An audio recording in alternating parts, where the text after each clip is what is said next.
الرحمن الرحیم الحمدللہ رب العالمین والصلاة والسلام علی سید الانبیاء والمرسلین۔ معزز ناظرین، الحمدللہ آج کی اس نشست میں 17ویں پارے کی جو دوسری صورت ہے اور نصف ثانی ہے اس کا آغاز کیا گیا ہے۔ شروع میں ہم نے بتایا تھا کہ 17واں پارہ دو صورتوں پر مشتمل ہے۔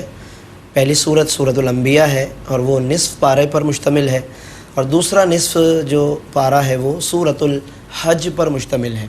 اور اس کو سورۃ الحج اس لیے کہتے ہیں کہ اس میں اللہ رب العالمین نے حج کا خاص طور پر ذکر فرمایا ہے، اعلان حج کا ذکر فرمایا۔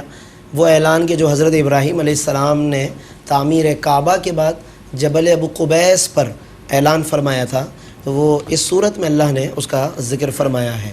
بعض علماء نے اس صورت کو مکی صورتوں میں شامل کیا ہے، کیونکہ اس میں کچھ آیتیں ایسی ہیں کہ جس کے مضامین سے یہ ایسا معلوم ہوتا ہے کہ یہ صورت مکی ہے، اور کئی علماء نے اس کو مدنی صورت قرار دیا ہے، اور دونوں پر الگ الگ علماء نے توجیحات بیان فرمائی ہیں۔ کل آیتیں اس صورت میں 78 ہیں، جن میں سے آج 38 آیتیں آج کی اس نشست میں الربع کے مطابق 38 آیتیں تلاوت کی گئی ہیں، اور 10 رکوع پر ناظرین یہ صورت مشتمل ہے۔ جب ہم اس صورت کا آغاز کرتے ہیں، اللہ رب العالمین نے اپنے خوف کا حکم فرمایا ہے۔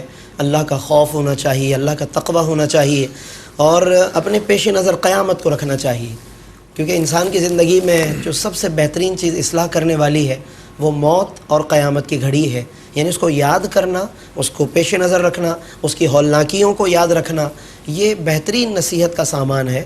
آغاز صورت ہی میں اللہ نے فرما دیا کہ یا ایھا الناس اتقوا ربکم، اے لوگو اپنے رب سے ڈرو، ان زلزلۃ الساعۃ شیء عظیم، بے شک جو قیامت کا زلزلہ ہے وہ بہت ہی سنگین معاملہ ہے، بہت ہی ہیبت ناک معاملہ ہے، تو اس سے ڈرو اور اس کا خوف رکھو اپنے اندر۔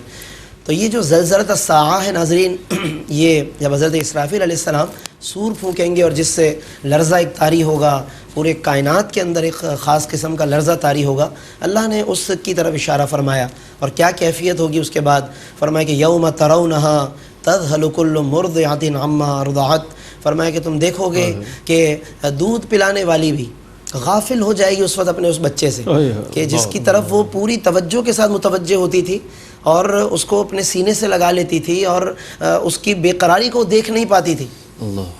اس وقت زلزلہ قیامت کا عالم یہ ہوگا کہ وہ عورت تک غافل ہو جائے گی اپنے بچے سے، اور اسے ہوش نہیں رہے گا کہ میں کہاں ہوں اور بچہ کہاں ہے۔ کل مرضعۃ عما ارضعت وتضع کل ذات حمل حملها، حمل والی اپنا حمل ساقط کر دے گی۔ ناظرین اندازہ کیجئے، آپ یہ قرآن بیان کر رہا ہے اس گھڑی کو اور اس وقت پیش آنے والے حقائق کو پہلے سے، تاکہ آج ہم غور کریں۔ آج آسائش کی دنیا میں ہم اتنے مگن ہو جاتے ہیں کہ ان تکالیف اور اس وقت کی ہولناکیوں کی طرف ہمارا ذہن دور دور تک متوجہ بھی نہیں ہوتا ہے۔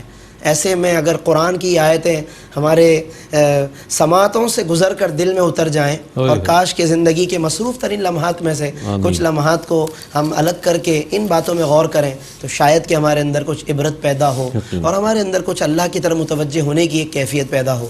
فرمایا کہ وَتَرَى النَّاسَ سُكَارَىٰ، تم دیکھو گے کہ لوگ ایسا لگے گا کہ مست ہیں یا مدہوش ہیں قیامت کی اس گھڑی میں، ہولناکی کی وجہ سے ایک عجیب غنودگی کی کیفیت میں گرے جا رہے ہوں گے۔ وما ہم بسکارا، حالانکہ وہ مدہوش نہیں ہوں گے، لیکن نظر ان کی کیفیت ایسی ہو رہی ہوگی۔ ولیکن عذاب اللہ شدید، فرمایا لیکن اللہ کا عذاب بہت سخت ہے۔ تو یہ ناظرین ان آیات کو ہمیں وقتاً فوقتاً پڑھنا چاہیے۔ جب کبھی غفلت کا پردہ ہم پر چھانے لگے، غفلتیں طاری ہونے لگیں، نمازوں میں دل نہ لگے، کسی کی باتیں ہمیں کڑوی لگنے لگیں، ان آیتوں کو پڑھا کریں۔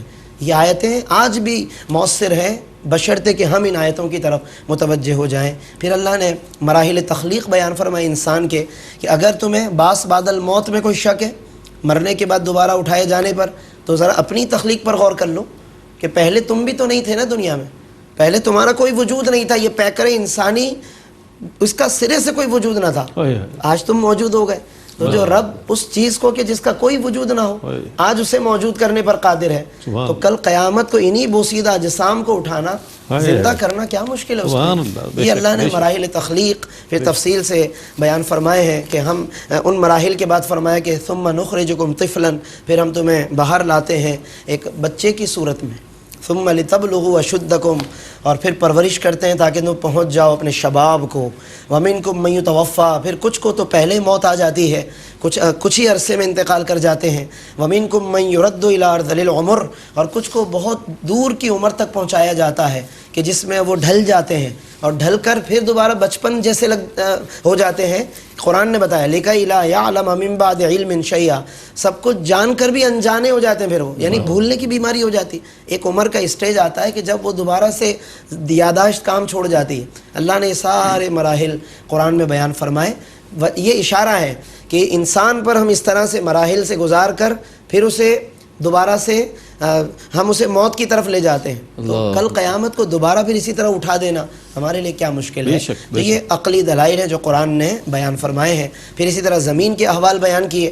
زمین بنجر ہوتی ہے، ہم آباد کر دیتے ہیں، آباد زمینیں ہوتی ہیں سوکھ جاتی ہیں. یہ حالات کا تغیر ہمارے دست قدرت میں ہے. تو اسی طرح سے تمام اجسام کو اٹھانا، زندہ کرنا، اس میں بھی کوئی استحالہ نہیں ہے، کوئی بعید بات نہیں ہے ہمارے لیے، یہ سب ہماری قدرت میں ہے. پھر آیت 11 کا جب ہم ناظرین مطالعہ کرتے ہیں سورۃ الحج کا، تو اس کے اندر ایک بہت اہم اصول بتایا گیا کہ ہم جو ایمان لائے ہیں یا کوئی بھی ایمان لاتا ہے تو کیا اس کا ایمان لانا کو مشروط ہو سکتا ہے کہ وہ کچھ شرائط کے ساتھ ایمان لائے، یعنی کہ آخر تک پھر وہ ان شرائط پر قائم رہے کہ اگر میرے فلاں فلاں مطالبے پورے ہوں گے تو میں ایمان پر قائم رہوں گا آخر تک. ایسا نہیں ہے. اللہ کو جو ایمان ناظرین مطلوب ہے نا، وہ غیر مشروط ایمان ہے، انکنڈیشنل جس کو کہتے ہیں. آپ کوئی کنڈیشن نہ لگائیں اللہ کو، اس لیے نہیں کہ وہ ہماری دعائیں جب تک قبول کرے تو ہم اللہ سے دعائیں کریں، جب تک وہ ہمیں نعمتیں عطا کرے تب تک ہم نماز ادا کریں. نہیں، فرمایا وَمِنَ النَّاسِ مَن يَعْبُدُ اللَّهَ عَلَى حَرْفٍ، لوگوں میں کچھ وہ ہیں کہ جو بڑے کنارے پہ رہ کے عبادت کرتے ہیں. کنارے کا مطلب ہے کہ دیکھتے ہیں کہ ہمارے مطلب کی کوئی بات ہے تو ہم ذرا اندر چلے جائیں، مطلب کی نہ ہو تو وہیں سے نکل جائیں. یہ اللہ نے کیفیت بتائی ان بعض یہود و نصارہ کی کہ ایمان لائے پھر ان کے کچھ نقصانات ہوئے تو کہنے لگے یہ ایمان کی وجہ سے ہوا، معاذ اللہ. قرآن نے بتایا وَمِنَ النَّاسِ مَن يَعْبُدُ اللَّهَ عَلَى حَرْفٍ، کہ وہ کنارے پہ رہ کے عبادت کرنا چاہتے ہیں کہ فَإِنْ أَصَابَهُ خَيْرٌ اطْمَأَنَّ بِهِ، کہ اگر انہیں کچھ بھلائی پہنچے تو اطمینان کے ساتھ چلتے رہیں، اسلام کے ساتھ، مسلمانوں کے ساتھ، کیونکہ فائدہ مل رہا ہے. وَإِنْ أَصَابَتْهُ فِتْنَةٌ انقلب عَلَى وَجْهِهِ، اور فرمایا کہ جہاں آزمائش آئی تو پھر پیچھے پلٹ جائے. فرمایا خسر الدنیا والآخرہ، انہوں نے دنیا کا بھی نقصان کیا اور اپنی آخرت کو بھی برباد کیا. ایسا ایمان اللہ کو نہیں چاہیے کہ جو کنڈیشنل ہو، مشروط ہو، اللہ کی عبادت ہو، اطاعت ہو، بغیر کسی شرط کے ہو. وہ دعائیں قبول فرمائے تو اس کی کرم نوازی، وہ نہ فرمائے تو بھی اس کی حکمتیں ہیں. یہ ایمان کا تقاضا ہے. اللہ کے معاملے میں، اس کی اطاعت و عبادت کے معاملے میں کوئی وسوسہ اندازی نہیں ہونی چاہیے. پھر انہی آیات میں ناظرین آگے چل کر اہل کفر کا انجام بیان کیا، اہل ایمان کا مقام بیان فرمایا. اور آیت نمبر 25 خاص طور پر کیونکہ وہاں پر مسجد الحرام کا ایک ذکر چل رہا ہے، آیت 25 میں تو فرمایا کہ وَمَن يُرِدْ فِيهِ بِإِلْحَادٍ بِظُلْمٍ نُذِقْهُ مِنْ عَذَابٍ أَلِيمٍ، جو بھی اس مسجد الحرام میں، یا بعض علماء نے حدود حرم بھی اس سے مراد لی ہیں، اس میں کوئی بھی الحاد اور ظلم کرے گا یعنی گناہ کرے گا، اور خصوصاً وہ گناہ جو قصدن ہو، فرمایا نُذِقْهُ مِنْ عَذَابٍ أَلِيمٍ، تو ہم اسے دردناک عذاب چکھائیں گے. اس سے بعض علماء نے یہ استدلال کیا ہے، جو ایک مشہور روایت کے طور پہ بعض صحابہ کے قول کے طور پر ایک بات بیان کی جاتی ہے. علماء بیان فرماتے ہیں کہ حرم مکہ میں اگر ایک نیکی 1,00,000 کے برابر ہے تو ایک گناہ بھی 1,00,000 کے برابر ہو جاتا ہے. علماء نے اس بات پر اس آیت سے استدلال کیا ہے کہ اللہ نے اس میں بہت سخت تنبیہ فرمائی ہے.